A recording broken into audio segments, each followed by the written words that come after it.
Ito sa kapitbahay ko lang. Ito.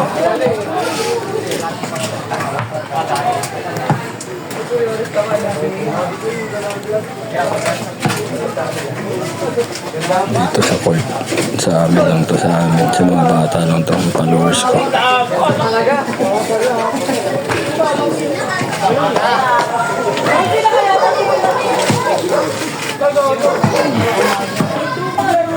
Ito natin guys.